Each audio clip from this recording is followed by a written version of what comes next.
During my years at Marist, I was able to meet some really remarkable people, but I cannot think of another person that has had a more diverse career than Paul Browne, but also very successful in every aspect of that career. He did it all, and he was good at everything he did. According to friends, current and former colleagues, reporters who like him, and those who don't, Paul J. Browne is a straight shooter, a kid from the Bronx, one of the good guys, a professor and a priest, an upstanding citizen, a saint, extremely intelligent, and most importantly, a good guy to have by your side. The last description may well be the one that most shaped his professional career, as Paul was a longtime employee, loyal friend, and trusted advisor to former NYPD Police Commissioner Ray Kelly. If you compare their resumes side by side, you will find that for most of the past few decades, wherever Kelly has gone, Paul Browne has sat in the seat right next to him. When New York City Mayor David Dinkins appointed Kelly to his first term as police commissioner in 1992, Paul Browne came on as his assistant commissioner.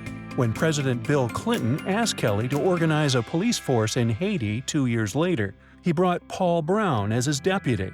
When President Clinton later asked Kelly to serve as the Undersecretary for Enforcement at the U.S. Treasury, he named Paul Browne his chief of staff. When Kelly became Commissioner of U.S. Customs, Paul Browne followed. And when Kelly was again named Police Commissioner by Mayor Michael Bloomberg, Paul Browne became his Deputy Commissioner for Administration, and 2 years later, his press secretary. That's not to say Paul Browne is anyone's understudy. Far from it. When Paul left the NYPD 12 years later, he was the longest-serving Deputy Commissioner of Public Information in the department's history. No small feat, considering it is one of the most high-pressure positions in one of the most demanding media markets in the world. For many years, Paul Browne was the face of the NYPD. In a New York Times interview, Ray Kelly said of Browne, "He's my consigliere. He's no Tom Hagen, but he's my consigliere," playfully using a Godfather reference. My wartime consigliere. Hear this. This is business, not personal, Sonny. It's not personal, Sonny. It's strictly business. When the reporter mentioned that Browne seems awfully quiet, even for a consigliere, Mr. Kelly chuckled, "That's what you want in wartime. He gives me a lot of wisdom." I think his background in journalism, his ability to communicate, certainly helped him in that role, but also he was a strategic thinker. He made connections with issues and people in ways that I think only the most intelligent people do. So probably those two skills are what served him so well and why he was such a trusted advisor to Ray Kelly. Before working with Kelly, Paul Browne created an impressive resume in his own right. He served as press secretary and chief of staff for the late U.S. Senator Daniel Patrick Moynihan, and in similar posts at the New York State Court of Appeals, the New York State Commission on Independent Colleges and Universities, and also as vice president for advancement at his alma mater, Marist College. His work as deputy director of the International Police Monitors in Haiti with the United Nations mandate to end human rights abuses there and to establish an interim police force during Operation Restore Democracy in 1994 through 95 led to him being awarded the Commander's Medal for Public Service by then Chairman of the Joint Chiefs of Staff, U.S. Army General John Shalikashvili. Before entering government service, Paul was a newspaper reporter. First for the Watertown Daily Times in upstate New York, and later as Albany bureau chief for the New York Daily News and the New York Law Journal. He also served for many years in New York State's capital as a stringer for the New York Times. His freelance reporting has been published in the Washington Post and other publications.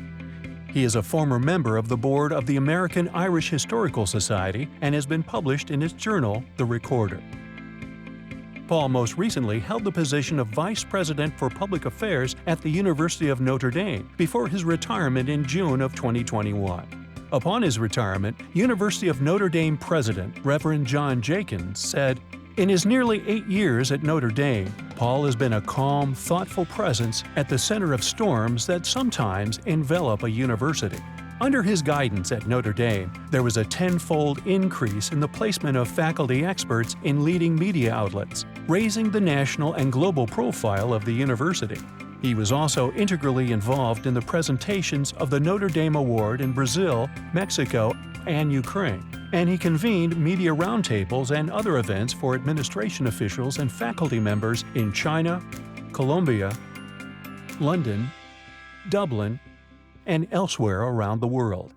Paul's international worldview was shaped by his time at Marist College. Fluent in Spanish, Paul studied abroad for a year in Bogota, Colombia. I first learned of Paul through the list of everyone who had gone abroad. And I saw somebody had gone to Colombia. Of course, it was Paul J. Browne, class of 71. This was 50 years ago. People weren't just jumping on planes going to another hemisphere, never mind 18-year-olds studying in Poughkeepsie, New York. And I thought to myself, this is a guy who's going to go places. Post-graduation, Paul served with the Marist Brothers Volunteer Corps in Pago Pago, American Samoa. A native of the Bronx and a graduate of Mount St. Michael Academy, Browne earned a master's degree from the Columbia University Graduate School of Journalism after receiving his bachelor's degree in American Studies from Marist College. A loyal supporter of the Marist Fund, Paul has previously received the Marist College Distinguished Alumnus Medal and was a keynote speaker at 2010 graduate and adult commencement ceremony.